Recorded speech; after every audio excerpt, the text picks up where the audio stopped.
வணக்கம், நமஸ்காரம், ஸ்தோத்திரம். அன்பான சகோதர சகோதரிகளே, நஸ்ரேனா இயேசு கிறிஸ்துவின் இனி நாமத்தில் உங்கள் ஒவ்வொருவரையும் வாழ்த்துகிறோம், வரவேற்கிறோம். இந்த மாபெரும் சந்தர்ப்பம், இந்த தொடர் போதனையில கர்த்தராகிய தேவன் என்னையும் உங்களையும் இப்படியாக இந்த விவிலியம் என்கிற கட்டமைப்புகள் நாம் அனைவரையும் ஒன்று சேர்த்தி இந்த கட்டமைப்பின் நாயகனாக இருக்கக்கூடியவர் கர்த்தராகிய ஆண்டவர். இந்த கட்டமைப்புக்குள் உங்கள் யாவரையும் மறுபடியும் இரு கரங்களையும் கூப்பி நாங்கள் வருக வருக என்று வரவேற்கிறோம். பிதா குமாரன் இயேசுவின் நாமத்தில் உங்கள் யாவரையும் நாங்கள் ஆசீர்வதிக்கிறோம். இந்த கடைசி காலங்களில் பார்ப்பீர்களானால் பல கட்டமைப்புகள் உருவாய் இருக்கக்கூடிய ஒரு சூழ்நிலை. ஒவ்வொரு நாளிலும் பார்ப்பீர்களானால் புது புது கட்டமைப்புகள், அதாவது நானும் நீங்களும் எண்ணி பார்க்க முடியாத அளவுக்கு உறவுகள் மத்தியில, வேலை ஸ்தலத்தில், நீங்கள் வசிக்கக்கூடிய நகரங்களில, நாடுகளில நிறைய புது புது காரியங்களாக உதயமாகக்கூடிய ஒரு சூழ்நிலையில் நாம் தள்ளப்படுகிறோம். இந்த புதிய புதிய காரியங்கள் என்று சொல்லி பார்ப்போமானால் they are not satanic. அவைகள் எல்லாம் நாங்கள் பிசாசிடமிருந்து வருகிறது தான் புதியவைகளை எல்லாம் உருவாக்குகிற தேவன் நாம் கர்த்தராகிய ஆண்டவர் தான். இதோ எல்லாவற்றையும் நான் புதிதாக்கி மாற்றி அமைப்பேன் என்கிற அந்த வசனம் தான் வெளிப்பாடு 21 அதிகாரம் 5வது வசனம். புதிய வானம், புதிய பூமி, அவைகளில் அடங்கியிருக்கக்கூடிய படைப்புகள், சிருஷ்டிப்புகள் எல்லாம் புதியவைகளாக இருக்குமாம். நான் இந்த அவத்தார் என்கூடிய ஒரு ஜேம்ஸ் கேமரூன் என்கிற ஒரு டைரக்டர் எடுத்திருக்கக்கூடிய இந்த அவத்தார் பார்ட் 1, 2, 3 இவைகளெல்லாம் நான் பார்த்திருக்கிறேன். ஏனென்றால் இந்த ஃபிக்ஷன்ஸ் மூவி, அதாவது ஃபிக்ஷன்ஸ் என்றால் இந்த எதிர்காலம் எப்படியாக இருக்கும் என்பதில் எனக்கு ஒரு அளவு கடந்த காதல் என்று சொல்லுவேன். நான் இந்த எதிர்காலத்தை 2030 எப்படியாக ஆகும் என்று சொல்லி 1970களிலேயே த க்ளோசிங் என்கவுண்டர்ஸ் என்று ஒரு படம் எடுத்தாங்க. அதுல இந்த பறக்கும் தட்டை அடிப்படையாக வைத்து அவர்கள் இப்படியாக எதிர்காலம் இருக்கும், ஏலியன்களோட இப்படியாக நாம் தொடர்பு கொள்வோம் என்று சொல்லி நான் பார்ப்பதனால் அதை நம்பிவிட்டேன் என்று அர்த்தமாகாது, அது பொருளாகாது. ஆனால் அநேக படங்களில இந்த எதிர்காலத்தை குறித்த காரியங்கள் நிறைவேறினதை நான் பார்த்திருக்கிறேன். பார்ப்பீர்களானால் என் இனிய இயந்திரம் என்று சொல்லி ஒரு சீரியல் வரும். 1980களிலும் 1990களிலும் சுஜாதா என்ற ஒருத்தர், ஒரு எழுத்தாளரால் எழுதப்பட்டதை ஒரு சீரியலாக மாற்றினார்கள். தமிழில் வந்தது. அதில் அவர்கள் தத்ரூபமாக காட்டியிருக்கக்கூடிய காரியங்கள் பார்ப்பீர்களானால் இந்த இயந்திரங்கள் தான் இந்த உலகத்தை ஆளுமை செய்யும் என்று சொல்லி கடைசி வரைக்கும் அந்த இயந்திரங்களுக்கு தலைவர் யார் என்று சொல்லி கண்டுபிடிக்கும்படி தான் நம்ம ஹீரோ இறங்கியிருப்பார் அந்த ஒரு பணியில. அதுல இறங்கி போய் கடைசியில வருடக்கணக்கா ஓடின அந்த சீரியலானது கடைசியில பார்த்து அவர் கண்டுபிடிப்பார். இந்த உலகங்களை எல்லாம் இயக்கக்கூடிய ராஜா யார் என்று சொல்லி பார்த்தால் அவரும் ஒரு மிஷின் தான். அப்படியே வியப்படைந்து அவன் அப்படியே ஆன்னு பார்ப்பானா முடிஞ்சிடும் சீரியல். அவர் சொன்னது எவ்வளவு உண்மை என்று சொல்லி பார்ப்பீர்களானால் இந்த உலகம், இந்த ஏஐ, ஆர்டிபிஷியல் இன்டெலிஜென்ஸ் என்கிற அந்த டெக்னாலஜியின் அடிப்படையில மனிதன் இயந்திரங்களை இயக்கினது போய் இயந்திரங்கள் மனிதனை காலையில் எழும்பி நீ இதை செய், மாலையில் எழும்பி அதை செய், மதிய உணவு இதை சாப்பிடு, இரவு உணவு சாப்பிடாத, ஏனென்றால் இன்றைக்கு கேலரிஸ், அதாவது அதிகமாக நீ சாப்பிட்டு விட்டதனால் இன்றைக்கு இதை நீ சாப்பிட வேண்டாம், நாளை தினத்தில் நீ வேலைக்கு செல்லாதே, ஏனென்றால் உன்னுடைய உடல் நிலை இப்படியாக இருக்கும், ஏனென்றால் நேற்றைய தினத்தில் நீ இவ்வளவாக நீ வேலை செய்தாய் அல்லவா, ஆனால் இன்றைய தினத்தில் 1 மணி நேரம் நீ குறைத்துக்கொள், நேற்றைய தினத்தில் நீ குறைவாக வேலை செய்தாய் அல்லவா, இன்றைய தினத்தில் 2 மணி நேரம் அதிகமாக வேலை செய், மனைவியை நேசி, புருஷனை நேசிக்காத, இன்றைக்கு அதிகமாக நேசி, நாளை தினத்தில் குறைவாக நேசி, ஏனென்றால் நீ அதிகமாக நேசித்துக் கொண்டே இருப்பாயானால் உன்னுடைய அருமை அவனுக்கு தெரிவதில்லை. இப்படியெல்லாம் இந்த புரோகிராம் செய்யப்பட்ட இயந்திரங்கள் மனிதர்களை இயக்கி கொண்டிருக்கிறதாம். அதுக்கு எல்லாத்துக்கும் ஒரு ஆப் வச்சிருக்கிறோம். கோபம் வரணும்னா ஒரு ஆப்பு, கோபம் வரக்கூடாதுன்னா ஒரு ஆப்பு. கோபம் வரணும்னா என்ன ஆப்பு தெரியுமா? அதுக்கு பேர் ஃபேஸ்புக்னு சொல்லுவாங்க. என்ன கருமத்தை வேணாலும் அதுல நீங்க எழுதலாம். என்ன கோபம், மனைவி மேல கோபமா அதுல எவனா ஒருத்தன் சிக்குவான். காமிச்சு தீத்து விட்டுருங்க. அதே போல கோவத்தை நீங்க கட்டுப்படுத்துது எப்படின்னு கேட்டா, எவனோ ஒருத்தன் யோகா மேப்னு ஏதோ ஒன்று ஆப்னு எழுதி வச்சிருப்பான். அதில் பார்த்தா கண்களை மூடு, யாரையும் நினைக்காதே, மூச்சை இழுத்து வச்சுக்கோ, அப்படியே ரொம்ப நேரம் இழுத்து வச்சுன்னு வைங்க, போய் சேர வேண்டிதான். இந்த மாதிரிலாம் ரொம்ப வேடிக்கையா இருக்கக்கூடிய இந்த அப்ளிகேஷன்ஸை, சில அப்ளிகேஷன்ஸ் எல்லாம் வந்து ஆர் வேலிட். அது வந்து எவ்வளோ அடிகள் நீ நடந்தாய் என்று சொல்லி மொபைல்லே அந்த ஆப் இருக்கு.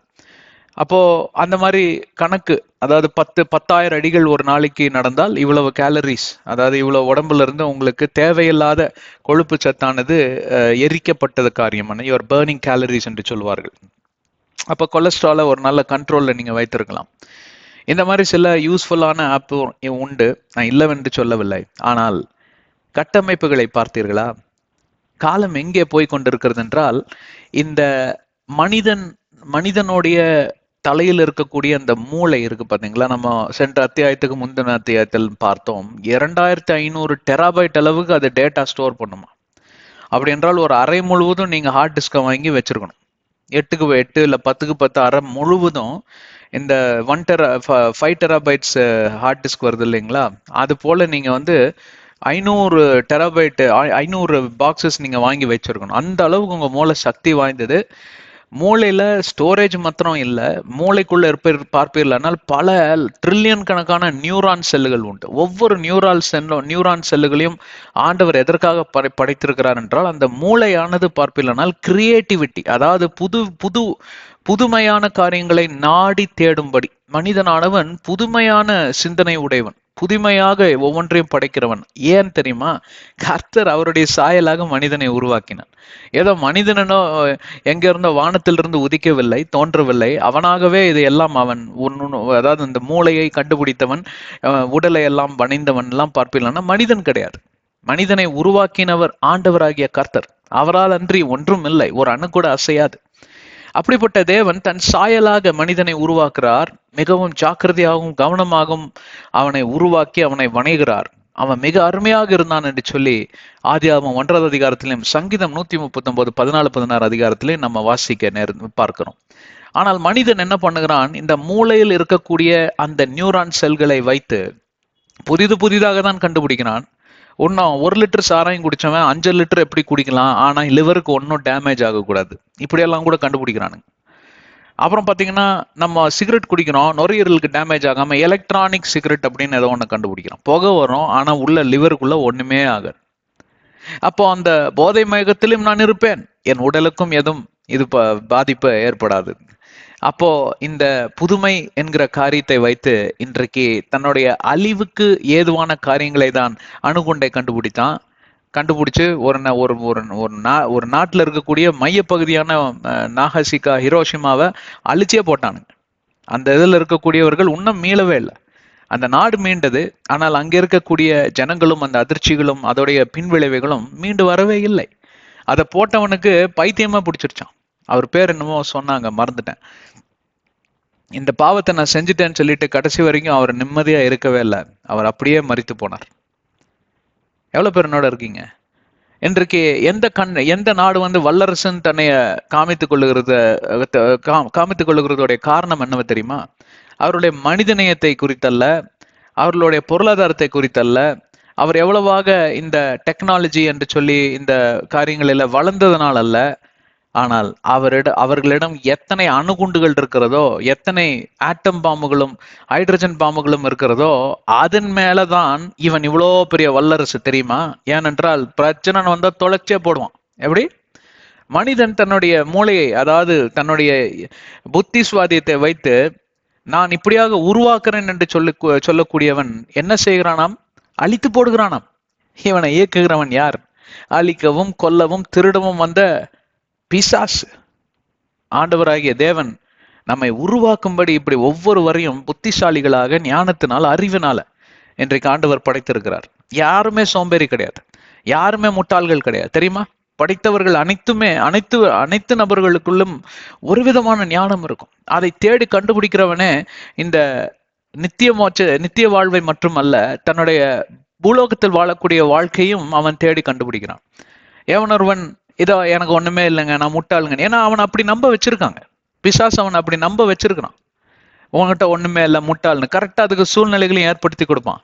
இவங்களை குற்றம் சாடும்படி அவங்க அப்பா அம்மாவே அவங்களுக்கு எதிராக தாய் தந்தைகளையே அவர்களுக்கு எதிராக திருப்பி விடுவாங்க. அதை வாடா முட்டாள, கழுத, நாய், பன்னி, உக்காரு, பூனை உக்காரு, பூனை மாதிரி ஒரு மூலையில உக்காந்துட்டே இருப்பான். இப்படியெல்லாம் வித்தியாசமா திட்டுறத நான் பார்த்துருக்கேன், நான் கேட்டிருக்கேன். அப்படி யாராவது இருக்கீங்களா? ஆனா அவங்களோட அதாவது புத்தி சுவாதியத்தையும் அவங்களுடைய சாயலையும் அவங்களுடைய படைப்புக்கு தலைவர் யார்? நாயகன் யார்? ஆண்டவராகிய தேவன். அப்படிப்பட்ட மனிதனிடம் ஒரு முட்டாள்தனம் இருக்கிறதுக்கு வாய்ப்பே அல்ல. ஆனா நீ முட்டாள் என்று சொல்லி நம்ப வைத்தவன் பேர் பிசாஸ். அதனாலதான் அவன் அந்த இயற்கைக்கு எதிராக தொடங்கி விடுகிறான். கட்டமைப்புக்கு எதிராக அவனுடைய வேலையை தொடங்கி புது புது கட்டமைப்புகளை உருவாக்கி அழிவுக்கு ஏதுவாக இந்த உலகம் சென்று கொண்டிருப்பதை நானும் அறிவேன், நீங்களும் அறிவீர்கள்.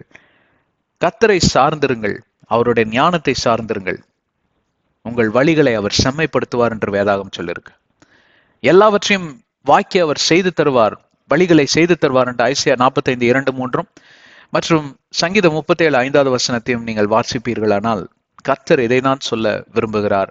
நாம் கர்த்தருடைய குரலுக்கு செவியை சாய்ப்போம். பாருங்கள், நாம் முன்னேறி செல்லுவோம். ஆதியாகமத்தின் ரகசியங்கள் என்கிற தலைப்பில் நாம் பல மாதங்களாக, சில ஆண்டுகளாக பல கோட்பாடுகள், நியமங்கள், கட்டளைகளை, நியாயப்பிரமாணங்களை நாம் அலாசி ஆராய்ந்து, நாம் ஆராய்ச்சி செய்து, பல ஆழ்கடல் ரகசியங்களை நாம் புரிந்து கொண்டு நம் வாழ்க்கைக்கு இவைகளை எப்படி பொருத்தி நாம் வாழ்க்கையில முன்னேறுவதும், வாழ்க்கையில் இருக்கக்கூடிய பிரச்சனைகளை நாம் எதிர்கொள்வதும், அந்த பிரச்சனைகள் மத்தியில ஜெயம் கொள்வது எப்படி, மேற்கொள்வது எப்படி, இதுதான் ஒரு கிறிஸ்துவனுடைய மகத்துவம். என்னங்க, கிறிஸ்துவன் என்று ஒருவன் தன்னையே அழைத்துக் கொள்ளுகிறான் என்றால் அவன் மேற்கொள்ளுகிறவனா இருப்பதனால்தான் அவன் கிறிஸ்துவன். மேற்கொள்ள முடியாதவன் பேர் என்ன தெரியுமா? தோல்வியில அவன் சிறைப்பிடிக்கப்பட்டவன், அவன் பிசாசின் அடிமை என்பதற்கு பொருளாகும். நீங்க எந்த ரகம்னு தயவு செஞ்சு உங்களே ஆராய்ந்து பார்த்து கொள்ளுங்க. ஏதோ ஒரு காரியத்துல நாம் அனைவரும் பார்ப்பீர்களானால் தள்ளப்பட்டிருக்கிறோம், கட்டப்பட்டிருக்கிறோம், உடைக்கப்பட்டிருக்கிறோம், நொறுக்கப்பட்டிருக்கிறோம், நிந்திக்கப்பட்டிருக்கிறோம், அவமானப்படுத்தப்பட்டிருக்கிறோம். கவலை, கண்ணீர், கவடம் இப்படிப்பட்ட காரியங்களில பார்ப்பீர்களானால் நம்ம தள்ளி எப்படியோ நம்ம நிந்திக்கப்பட்டு வேதனைப்பட்டு இப்படியாக நம் வாழ்க்கையை வாழ்ந்து கொண்டு வருகிறோம். ஆனால் இவைகள் எல்லாம் கடந்து போனவர்கள் தான் பைபிள்ல வேதாகமத்தில் இருக்கக்கூடிய ஒவ்வொரு பரிசுத்தவான்களும் இவைகளுக்குள்ளாக கடந்து சென்றிருக்கிறார்கள். எல்லாத்துக்கும் மேலாக இயேசு கிறிஸ்து நிந்தைக்குள்ளாக வாழ்ந்து அவர் அவர் அவர் எப்படி என்றால் சோகமாக எப்பவுமே இருப்பாராம். He was a man of sorrow and grief. நிந்தைக்குள்ளாக, ஒரு விதமான மன அழுத்தத்துக்குள்ளாக அனுதினமும் தள்ளப்படுகிறார். உலகத்தை குறித்த மன அழுத்தமா, தன் வாழ்க்கை குறித்த மன அழுத்தமா, எனக்கு இருக்க வீடு இல்லையே, போட்டுக்கு உடை இல்லையே. இந்த உலகத்தை அண்ட சராசரங்களை படைத்த ஆண்டவருடைய தேவகுமாரன் அவர். ஒரு கட்டளை இட்டா போதும், ஒரு நிமிஷத்துல 2000 தேவதூதர்கள் தேவைப்பட்டால் அதுக்கு மேலேயே இறக்கி அவரை காப்பாற்றுவாங்க. சிலுவைக்கு போகாமலே அவங்க பார்த்து கொண்டிருப்பாங்க. ஆனால் அது அல்ல, ஒவ்வொரு நாளிலும் மனிதர்களால நிந்திக்கப்பட்டார். இவர் சொல்வதை அவர்கள் புரிந்து கொள்வதே இல்லை, தர்க்கம் பண்ணினார்கள். அதுதான் ஒரு கிறிஸ்தவனுடைய மகத்துவம். இதைத்தான் நாங்கள் இங்கே போதித்துக் கொண்டு வருகிறோம் இந்த தொடர் போதனையில. ஆதியாகமத்தில் 8வது அதிகாரத்தில் நுழைந்திருக்கிறோம். முதல் 7 அதிகாரங்களில ரத்தன சுருக்கமாக காரியங்களை சொல்ல வேண்டும் என்றால், தேவனாகிய கர்த்தர் இந்த உலகத்தை சிருஷ்டித்தார். சிருஷ்டித்த இந்த உலகத்திற்கு ஆதாமையும் ஏவாளையும் இதோ மனுஷனும் மனுஷியுமாய், ராஜாவும் ராஜாத்தியுமாய் நியமித்தார். தன்னுடைய படைப்புகளுக்கெல்லாம் அதிகாரத்தை தந்தார். இவர் கரங்களில அந்த பொறுப்பை ஒப்படைத்தார். ஆனால் ஆதாமும் ஏவாளும் என்ன செய்தார்கள் தெரியுமா? அந்த பொறுப்பை கொண்டு போய் பிசாசு கையில கொடுத்தாங்க. குரங்கு கையில பூமாலை கொடுத்தா என்ன ஆகும் தெரியுங்களா? அப்படிதான் ஆகி கிடக்குது இந்த உலகம். எல்லாரும் என்னத்த பேசுறாங்க? இந்த உலகத்தில் இந்த நாட்டில் இப்படிப்பட்ட கட்டடங்கள் உண்டு, இந்த நாட்டில் இப்படிப்பட்ட சுற்றுலா ஸ்தலங்கள் உண்டு, இந்த நாட்டில இப்படிப்பட்ட வணிகம் என்று சொல்லி இப்படியாக அவர் வளர்ந்திருக்கிறார், இந்த நாட்டில் இப்படிப்பட்ட டெக்னாலஜி, காரு இதெல்லாம் வாங்கணும்னா ஜெர்மனி பக்கம் போங்க, சாக்லேட்லாம் வாங்கணும்னா நீங்க இந்த பக்கம் போங்க, ஸ்வீடிஷ் சாக்லேட்ஸ் ரொம்ப ரொம்ப நல்லா இருக்கும், இல்லைன்னா சுவிட்சர்லாந்து போங்க, அருமையா. இப்படி ஒவ்வொரு நாட்டுக்கும் தங்களுடைய மகத்துவங்கள் பார்ப்பீர்களானால் உலக பிரமாணம், அதாவது உலகத்தின் இயற்கையை சூழ்ந்துதான் அவர்களுடைய நாட்டை மெச்சிக்கிறார்கள். அந்த இயற்கையை யார் உருவாக்கினார்? உலகத்தை உருவாக்கின ஆண்டவரை மெச்சிக்கக்கூடிய நாட்கள் இன்றைக்கு ஆல்மோஸ்ட் ஒரு நாடுமே கிடையாது. இந்தியா, சைனா இந்த மாதிரி பௌத்த மதங்களை நாடுகிற நாடும், மற்றபடி இந்தியா போல நாட்டுல பல விதமான மதத்தை சார்ந்தவர்கள், இந்து மதத்தை சார்ந்தவர்கள், இஸ்லாம், கிறிஸ்தவர்கள், புத்திஸ்ட், சீக்கியர்கள் எல்லாருமே இருக்கிறாங்க. இந்த மாதிரி பாரம்பரியத்தை நாடக்கூடிய நாடுகள் தான் இன்னும் கடவுள் என்று ஒருவர் இருக்கிறார், பல வடிவுகளை கடவுளுக்கு அமைத்து கடவுள் இருக்கிறார் அப்படி என்று சொல்லி அந்த பாரம்பரியத்தை ஓரளவுக்கு பாதுகாத்து வரக்கூடிய நாடுகளில் இந்த பட்டியலில் இந்த நாடுகள் உண்டு. மற்றபடி பார்த்தீர்களானால் ஏராளமான நாடுகள் இந்த கடவுள், இந்த பாவம் இதெல்லாம் பேசக்கூடாது, பேசினாலே குற்றம் என்று அவர்களுடைய சட்டத்தில் அதை ஏற்றி வைத்திருக்கிறார்கள். ஆனால் இந்த பாவத்தினால் இந்த உலகம் தள்ளப்பட்டது. இந்த பாவத்தை அழிக்கவும், பாவத்தை சுட்டி காட்டவும், பாவத்திலிருந்து விடுதலை பெற்றுக் கொடுக்க தான் இயேசு கிறிஸ்து இந்த உலகத்திற்கு அனுப்பப்பட்டார். இது எதனால் வந்தது என்றால், ஏதேன் தோட்டத்தில் பிறந்த அந்த பாவம் ஆதியாகமம் 3வது அதிகாரத்துல 15வது வசனத்துல இயேசு கிறிஸ்து அங்கு அறிமுகம் செய்யப்படுகிறார். பாவம் தன்னுடைய சுயரூபத்தை காமிக்க ஆரம்பித்தது. மனிதன் கொலைபாதகனாம் மற்றும் விக்கிரக செய்கிறவனாம், காம விகாரத்தில் ஈடுபடுகிறவனாம், எல்லா விதமான அசூசியான காரியத்திலும் அவன் தள்ளப்படுகிறவனாம் மாறி போனான். இதை யார் தட்டி கேட்பது? இதை யார் சுட்டி காமிப்பது? அங்கே சட்ட திட்டங்கள் கிடையாது, நியாயப்பிரமாணங்கள் கிடையாது, கட்டளைகள் கிடையாது. தடி எடுத்தவெல்லாம் சண்டக்காரங்கிற மாதிரி தன்னுடைய கண்களுக்கு எதெல்லாம் சரியோ அதெல்லாம் மனிதன் பண்ண தொடங்கினான். மனிதர்களை இயக்குகிறவன் பிசாசா இருந்தான். அப்போ எப்படி நல்ல காரியங்கள் அங்கே நடப்பதற்கு வாய்ப்பு உண்டு? வாய்ப்பே இல்லை. அப்போ உலகமானது பாவத்துல ஒவ்வொரு நாளிலும் பெருகி பெருகி ஒரு கட்டத்தில் ஆண்டவராகிய தேவன் பார்த்தார், இந்த மனிதனை உருவாக்கினதுக்காகவும் இந்த உலகத்தை நான் சீர்படுத்தி ஸ்திரப்படுத்தினதுக்காகவும் வெசனப்படுகிறேன், வருத்தப்படுகிறேன் என்று சொல்லி அழித்து விடுகிறேன் இதை என்று கோபத்துல பொங்கி எழுந்தார். அவர் ஒரு தீர்மானத்துக்கு வந்தார், ஜலத்தினால் அதை நான் அழித்து விட்டு மறுபடியும் இருள்னால் அதை நிரப்பி அப்புறமா நான் யோசித்து ஒரு முடிவுக்கு வருகிறேன். அந்த நேரத்தில் நோவா தன்னுடைய கண்களில கிருபை பெற்றார். நோவா எதனால் கிருபை பெற்றார்? இவைகள் எல்லாம் நாம் ஏற்கனவே ஆராய்ந்து உங்களுக்கு பல காரியங்களை நாங்கள் விவரித்திருக்கிறோம். மகா ஜலப்பிரளயம், நோவாவின் பேழை, 2 காரியங்கள். நோவாவின் பேழை என்றால் இயேசுவின் நாமம், ரட்சிக்கக்கூடிய நாமம். மகா ஜலப்பிரளயம் என்றால் மகா உபத்திரவ காலம் வரக்கூடியது. எப்பொழுதும் பார்ப்பீர்களானால் பழைய ஏற்பாடுக்கும் புதிய ஏற்பாடுக்கும் அநேக சம்பந்தங்கள் உண்டு. பழைய ஏற்பாடு புருஷனா, புதிய ஏற்பாடு பொண்டாட்டி மாதிரி 2 பேரையும் தம்பதிகளாய் இணைத்து நாம் பார்க்க வேண்டும். அப்போ இதெல்லாம் நாங்கள் ஒப்பிட்டு நாங்கள் கம்பேர் செய்து உங்களுக்கு நாங்கள் காரியங்களை சொல்லிக் கொடுத்து வந்தோம். 8வது அதிகாரத்துக்குள் நுழைந்திருக்கிறோம். 8வது அதிகாரத்தில் 2 காரியங்களை நாம் ஆழமாக பார்த்து கொண்டு வருகிறோம். ரட்சிப்பு என்கிற காரியம், அதாவது பாவ மன்னிப்பு இல்லாமல் ரட்சிப்பில்லை, ரத்தம் சிந்துதல் இல்லாமல் பாவ மன்னிப்பில்லை. இவைகள் தான் இந்த கோட்பாடு, ஆண்டவராகிய தேவன் அந்த கட்டமைப்பில் அமைத்த கோட்பாடு. இந்த ரத்தம் சிந்துதல் எப்படி நடந்தது? எல்லா மாந்தர்களும் ஜலப்பிரளயத்தில் அழிக்கப்பட்டார்கள். ரத்தம், அதாவது அங்கே வெட்டி கொல்லப்படவில்லை. ஆனால் நாங்க சொன்னோம் இல்லைங்களா, அந்த ஜலப்பிரளயத்தில் பார்ப்பினால் அந்த மதகுகள் திறந்தப்போ ஆட்டம் பாம்பை போல வெடித்ததாம். வெடித்து வெடித்து வெளியில பிளந்து கண்மலைகள் எல்லாம் பிளந்துதான்.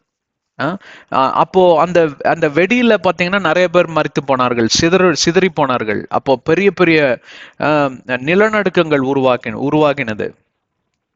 அப்போ இது எல்லாத்திலையும் பாத்தீங்கன்னா ரத்தம் சிந்தப்பட்டது. ரத்தம் சிந்துதல்னா என்ன? மரணத்துக்கு ஏதுவான எந்த காரியம் நடந்தாலும் அது ரத்த சிந்துதல் போலதான். பாவம் அங்கே மன்னிக்கப்பட்டது. ஒரு பெரிய ஒரு விலை இந்த உலகம் கொடுக்க வேண்டியதாயிற்று. 8 பேர் மட்டுமே உயிர் பிழைக்கிறார்கள். இந்த 8 பேருக்கு இப்ப தேவையானது என்ன? ஆறுதலும் தேறுதலும், அதிலிருந்தும் அதெல்லாம் காட்டிலும் ரட்சிப்பு என்கிற அந்த காரியம். ரட்சிப்பு தான் உங்களுக்கு தன்னம்பிக்கையை தரும். ரட்சிப்பு தான் வாழக்கூடிய மனோபலத்தை தரும். ரட்சிப்பு தான் உங்களுக்கு திடகாத்திரமான ஒரு மனதை தரும். அந்த ரட்சிப்பானது தேவனிடமிருந்து பிறந்தால் வெளியே இந்த 3ம் உங்களுக்கு கிடைப்பதில்லை. மாறாக நீங்கள் இருக்கிற நிலைமையை காட்டிலும் மிக மிக பின் நிலைமையில் நீங்கள் தள்ளப்படுவீர்கள். எவ்வளவு பேர் இந்த சூழ்நிலைக்குள் நீங்க கடந்து போய் கொண்டிருக்கிறீங்க எனக்கு தெரியாது. நான் பலமுறை என் வாழ்க்கையில மனோபலன் இல்லாதபடி, நான் தன்னம்பிக்கை இல்லாதபடி பின்னே தள்ளப்பட்டிருக்கிறேன். அப்பொழுதெல்லாம் எனக்கு உடனின்று என்னை பாதுகாத்தவர், எனக்கு இதோ தைரியத்தையும் இதோ நம்பிக்கையும் கொடுத்தவர் பரிசுத்த ஆவியானவர். எதிலின் அடிப்படையிலிருந்து எனக்கு நம்பிக்கை கொடுத்தார்? வேதாகமம் என்கிற, விவிலியம் என்கிற தேவனுடைய கைகளிலால் விரலால் எழுதப்பட்ட இந்த வாக்குத்தத்த வசனங்கள் அடிப்படையில அவருடைய சுவாசத்தை கொண்டு எழுதினாராம். இதுதான் 2 தீமோத்தேயு 3வது அதிகாரம் 16வது வசனம் சொல்லுகிறது. இப்படிப்பட்ட கட்டமைப்புகள் விவிலியம் எல்லாம் இல்லை. ஆனால் நோவாக்கு என்ன தேவைப்பட்டது? ரட்சிப்பு தேவைப்பட்டது, ஒரு தைரியம் தேவைப்பட்டது, ஒரு எதிர்காலத்தை குறித்த நம்பிக்கை தேவைப்பட்டது. ஏன்னா ரொம்ப பார்த்துட்டார். தன் கண்களுக்கு முன்பே இந்த உலகமே அழியிறப்போ உங்களுடைய மனநிலைமை எப்படியா இருக்குமா? நிறைய வேத வல்லுநர்கள் என்ன சொல்லுகிறார்கள் என்றால் சைக்காட்ரிக் ஆங்கிள், அதாவது மனோ ரீதியான ஒரு ஆங்கிள் இருந்து அதை பார்ப்போமானால் அவர்கள் 8 பேரும் பார்ப்போம்னால் மிக மிக ஒரு கொடிய மன அழுத்தத்துக்குள் தள்ளப்பட்டார்கள். அப்போ அங்க உலகத்திலேயே வெறும் 8 பேர் தான். தன்னை சுத்தி ஒரு ஜனக்கூட்டமா அது இருந்தது இல்லையா, அவன் என்னத்தையோ பண்ணி தொலைறான். ஆனா நாங்க எங்களோட இருக்கக்கூடிய ஒரு ஜனக்கூட்டம், ஒரு ஒரு மக்கள் கூட்டம் இருந்தது. இப்ப யாருமே இல்லை, வெறும் கால்நடைகளும் உயிரினங்கள் தான் இருக்கிறது. காடுகளும் மலைகளும் மேடுகளும் பள்ளங்களும் பள்ளத்தாக்கங்களும் தான் இருக்குது. நாங்கள் என்ன செய்ய போகிறோம்? இது தர தட்டி நிற்குது, நிக்காம போகுது. என்ன செய்ய போகிறோம்? ஒரு 8 பேர் தான் இருக்கிறோம் அப்படின்ற அந்த மன அழுத்தமும், அதே போல மரணத்தை பார்த்து அந்த மரணம் பிணங்கள் எல்லாம் மிதந்து அப்படியே சுத்தி இருக்கக்கூடிய அந்த நாத்தம், அந்த பிணங்கள் ஒவ்வொன்றும் இப்படியாய் கடக்கிறதை பார்க்கிறப்போ உலகமே இருக்கக்கூடிய உலகத்தில் இருக்கிற அத்தனை பிணங்களும் நம் கண்களுக்கு முன்பே குவிக்கப்பட்டால் உங்களுடைய மனநிலைமை எப்படியாக இருக்கும் பிரியமானவர்களே? இப்படிப்பட்ட அழுத்தத்துக்குள் தள்ளப்பட்டிருக்கக்கூடிய நிலைமையில் இவர்களுக்கு தேவையானது என்ன தெரியுமா? அரவணைப்பும் ஆறுதலும் தைரியம் என்கிற அந்த காரியம். அதைத்தான் வர்ணித்து தேவனாகிய கர்த்தர் ரட்சிப்பு, டெலிவரன்ஸ் என்று சொல்லுகிறார். எதுல இருந்து டெலிவரன்ஸ்? எதுல இருந்து விடுதலை? எதுல இருந்து ரட்சிப்பு என்றால் இந்த மாதிரி ஒரு சூழ்நிலையிலிருந்து உங்களுக்கு ரட்சிப்பு. புதிய ஏற்பாடுல அந்த ரட்சிப்பின் நாயகனாக இயேசு கிறிஸ்து தோன்றுகிறார். ரட்சணிய நாட்களை தொடங்கி வைத்தவர் நம் இயேசு கிறிஸ்து. இயேசுவின் நாமமன்றி உங்களுக்கு ரட்சிப்பு இல்லை, தப்பி செல்ல வழி இல்லை, விடுதலை பெறுவதற்கு அங்க சாத்தியக்கூறு ஒன்றுமே இல்லை. அவைகள் அனைத்தையும் அவர் சிலுவையில செய்து முடித்தார். இதுதான் புதிய ஏற்பாடின் ரட்சிப்பு. அதே போல தேவனாகிய கர்த்தர் தன் சிருஷ்டிப்புகளோட உடன்படிக்கை செய்கிறார், அதுதான் புதிய உடன்படிக்கை. ஸோ இது இரண்டை குறித்தும் நான் பார்க்க போகிறோம். 8வது 9வது அதிகாரம் சேர்ந்து தான் நம்ம போக போகிறோம்.